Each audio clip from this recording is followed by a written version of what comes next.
Bonjour à tous. Alors aujourd'hui, la Première Guerre mondiale, une guerre totale. Alors jusqu'à présent, si vous vous rappelez, nous avons surtout travaillé du front, c'est-à-dire des zones de combat. Nous avons parlé des hommes qui combattent dans les tranchées, les assauts quotidiens. C'était essentiellement ce qui nous avait occupé jusqu'à présent. Alors aujourd'hui, nous allons parler de l'arrière. L'arrière, ce sont les territoires situés hors des zones de combat, donc l'arrière s'oppose au front. Donc aujourd'hui, nous allons voir comment l'arrière, c'est-à-dire les femmes, les artistes, les entreprises, ont participé à l'effort de guerre. C'est la particularité de cette guerre mondiale. Il n'y a pas que les hommes, il n'y a pas que les combattants, les militaires qui ont contribué à l'effort de guerre, il y a également les civils.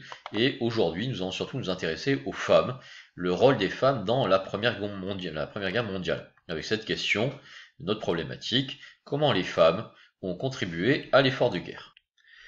En effet, les femmes ont joué un rôle dans cette guerre, et donc c'est ce que nous allons voir aujourd'hui. Alors, on va commencer par un discours de René Viviani.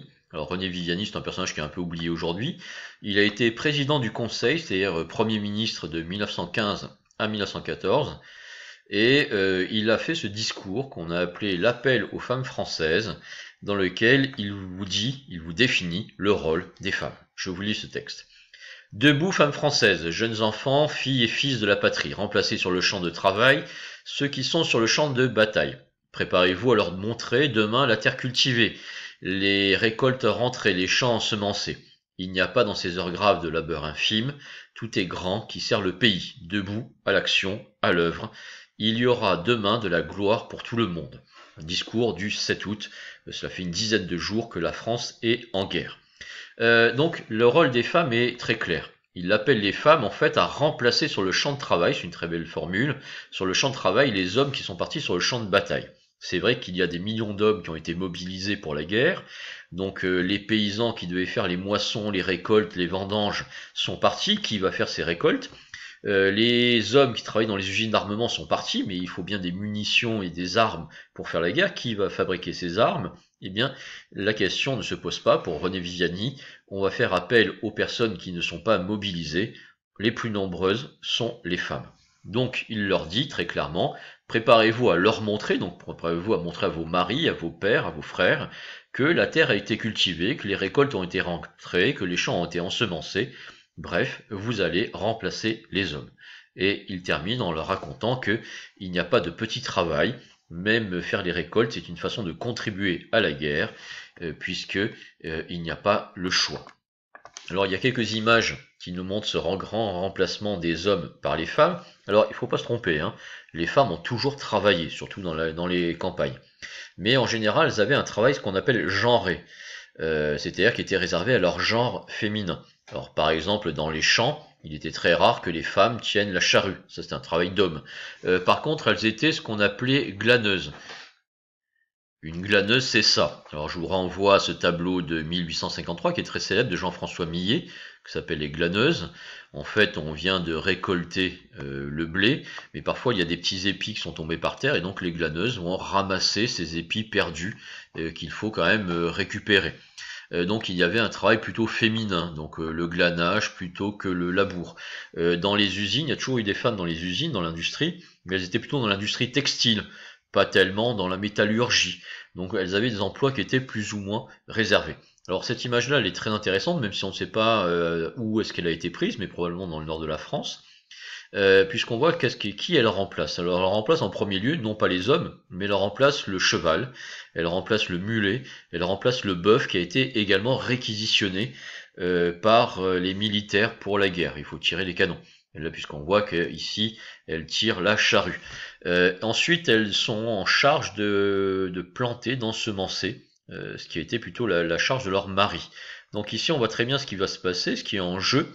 Elles ont en fait une liberté qui n'a jamais existé auparavant. Les hommes sont partis et elles vont occuper les emplois qui, jusqu'à présent, leur étaient fermés, interdits.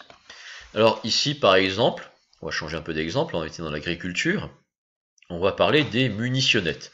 Alors pour faire la guerre, il faut absolument des munitions, il faut des armements. Alors donc, puisque les hommes ne sont pas là pour fabriquer les obus, eh bien on va faire appel à des femmes, et ces femmes vont être surnommées les munitionnettes. Elles vont avoir un rôle crucial dans la guerre, puisque pas de femmes, pas de munitionnettes égale pas d'armement. Donc elles vont fabriquer des fusils, elles vont fabriquer des obus, elles vont fabriquer des armements. Autre exemple de ce grand remplacement des hommes par les femmes en 1914, vous avez ici une photographie qui est assez extraordinaire, puisqu'elle s'appelle Femmes conduisant un tramway, ligne 4 à Montreuil, donc là on est en banlieue parisienne, quelque chose qui est tout à fait inimaginable avant 1914. Une femme qui conduit un bus, un taxi, une voiture, et ici un tramway. Et ça c'est quelque chose qui est typiquement masculin. Les hommes ne sont plus là. Donc, comment faire fonctionner les métros et les tramways à Paris? Eh bien, ce sont les femmes qui vont le faire. Il y a des autobus à Paris, à Toulouse, à Marseille qui les fait fonctionner. Ce sont les femmes, encore une fois. Pour que vous compreniez bien le choc que cela a été, 1898, donc c'était il y a 16 ans, avant ce premier conflit mondial, une femme, la duchesse d'Uzès, avait obtenu pour la première fois de toute l'histoire un certificat de capacité, ce qu'on appellerait un permis de conduire. Cela ne fait que depuis 1898 que les femmes ont le droit de conduire, et c'était quelque chose assez particulier, assez restreint. Là, c'est pas un hasard, s'il s'agit d'une duchesse qui a obtenu ce droit. La duchesse d'Uzès était un petit peu particulière, elle était monarchiste, c'était quelqu'un de très excentrique, et elle a fondé l'Automobile Club féminin en 1926, puisque les femmes étaient exclues de l'Automobile Club réservé aux hommes. Donc 16 ans plus tard, les femmes vont avoir le droit de conduire bus, voiture, tramway, métro. La duchesse d'Uzès va montrer également, on va prendre cet exemple-là, va montrer va confier aux femmes une autre fonction. Alors je vous ai dit que la duchesse d'Uzès était quelqu'un un peu particulier, hein, très excentrique, passionné de voitures, et elle va acheter des bus parisiens en 1914 avec ses frais, hein, et elle va les équiper, elle va les aménager en ambulances.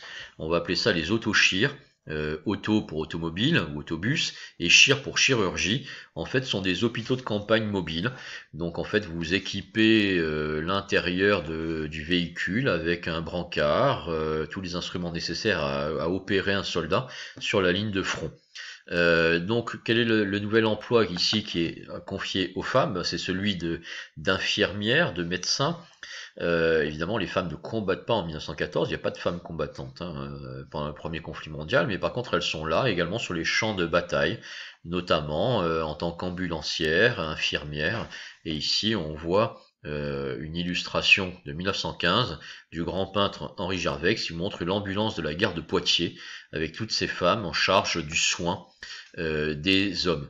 Alors parmi ces femmes qui iront sur les champs de bataille pour soigner les hommes, pour s'occuper des hommes, il y en a une que vous connaissez certainement qui est Marie Curie, prix Nobel, qui s'est intéressée à l'énergie, à la radioactivité, qui en 1916 va créer ce qu'on appelle les mini-curies, hein, ça a été donné en son nom, c'est en fait ces petites ambulances que vous voyez ici, qui là aussi allaient sur les champs de bataille et ont donné les premiers soins aux soldats. Alors ici dans les mini-curies en fait c'était des camions qui étaient équipés d'appareils de radiologie, puisqu'elle travaillait sur la radioactivité, et donc on soumettait aux rayons X les soldats qui étaient blessés. Donc ici vous avez Marie Curie en train de conduire un de ces véhicules de radiologie appelés les petites curies.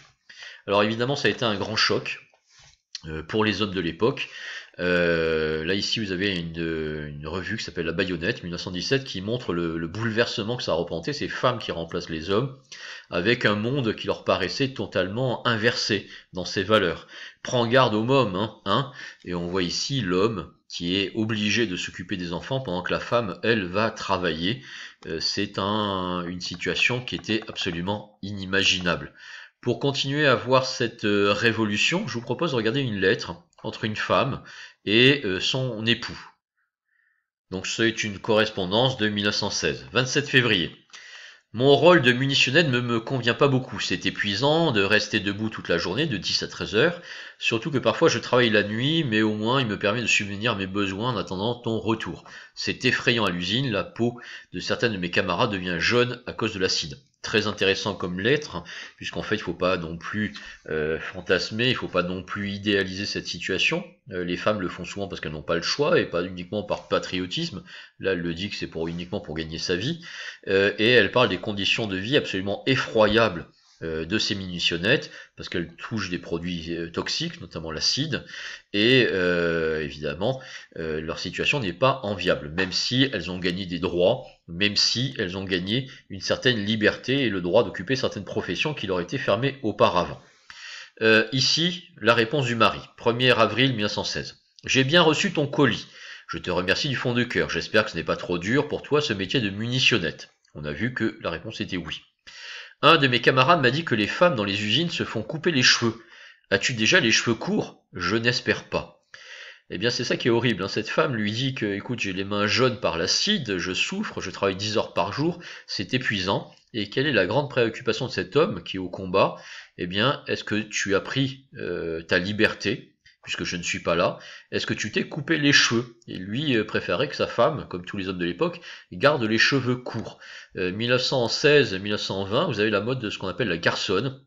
C'est-à-dire aujourd'hui ce que vous appelleriez un carré, les filles, c'est-à-dire les cheveux extrêmement courts au niveau des oreilles, et elles s'habillent à la garçonne, les cheveux courts, c'est pour les garçons, et donc elles vont s'habiller de cette manière-là. Alors vous avez une actrice américaine qui s'appelle Louise Brooks, c'était vraiment la superstar d'Hollywood dans les années 1920, et c'est elle qui a immortalisé la coupe à la garçonne. Bon, ça peut être très féminin, hein. C'était une actrice qui était connue également pour sa beauté physique, mais elle va donc lancer ce look à la garçonne, donc c'est-à-dire de femme émancipée, libre avec une allure masculine, c'est essentiellement les cheveux courts.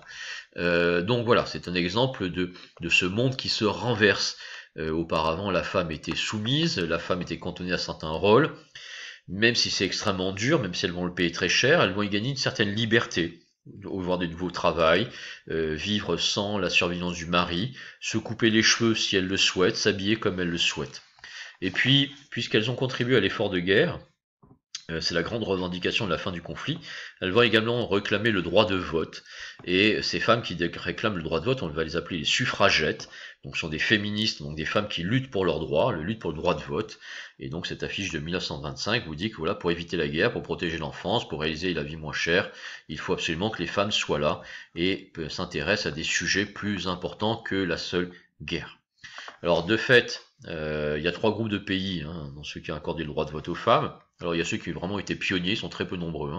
Il y avait 3 pays qui avaient accordé le droit de vote aux femmes avant la Première Guerre mondiale. La Nouvelle-Zélande en 1893 c'était le premier, l'Australie en 1902 et puis la Finlande. Et puis si vous regardez, il y a un deuxième groupe de pays. On voit bien que Grande-Bretagne, Allemagne, Pologne, Russie, Autriche. Bon après il faut le temps de la discussion des lois et le vote des lois, mais oui bien 1918, 1919, 1920, 1921, les États-Unis, la Suède, l'Autriche, le Luxembourg, la Grande-Bretagne accordent le droit de vote. Les femmes gagnent le droit de vote avec cette Première Guerre mondiale, parce qu'elles ont participé à l'effort de guerre. D'une certaine manière, on peut dire que, en tout cas c'est ça comme ça que certains ont perçu le droit de vote, c'était une façon de les récompenser. Et puis un troisième groupe de pays, c'est pas très flatteur pour la France, qui refuseront d'accorder le droit de vote aux femmes malgré leur participation à l'effort de guerre, et vous avez notamment la France, qui ne le fera qu'en 1944. Donc, on terminera quand même une image pour un peu équilibrer ça, parce que là pour l'instant je vous avais fait croire ou comprendre que la Première Guerre mondiale avait été un moment où les femmes avaient acquis des droits. Il faut aussi relativiser, on a vu les femmes qui souffrent au travail. On peut également parler à travers ce monument aux morts en normand, qui est très beau, puisqu'elle dit que maudite soit la guerre, c'est un monument pacifiste, où on voit les orphelins, la veuve. C'est une autre façon aussi de voir le rôle des femmes, les femmes, dans cette Première Guerre mondiale. Alors s'il fallait retenir 3 idées. Alors d'abord, un appel aux femmes pour remplacer les hommes partis à la guerre. C'était leur rôle principal. Deuxième idée, les femmes y ont acquis de nouvelles libertés. Avoir un emploi, se couper les cheveux, etc. etc. Mais c'est quelque chose qui a été beaucoup critiqué, puisqu'on pensait qu'on arrivait vers un monde inversé, un monde où les femmes et les hommes n'étaient plus à leur place, Et il y a eu également beaucoup de souffrance physique pour les munitionnettes, mais également souffrance morale pour celles, ou psychologique, pour celles qui étaient veuves ou orphelines. Alors, je vous remercie, on va s'arrêter là pour ce cours sur les femmes. Donc vous avez un petit travail à faire après, c'est ce qu'on appelle une classe inversée. Donc vous avez ça sur votre cahier de texte. Ne cherchez pas les histoires, c'est moi qui vous en trouve. Et au revoir.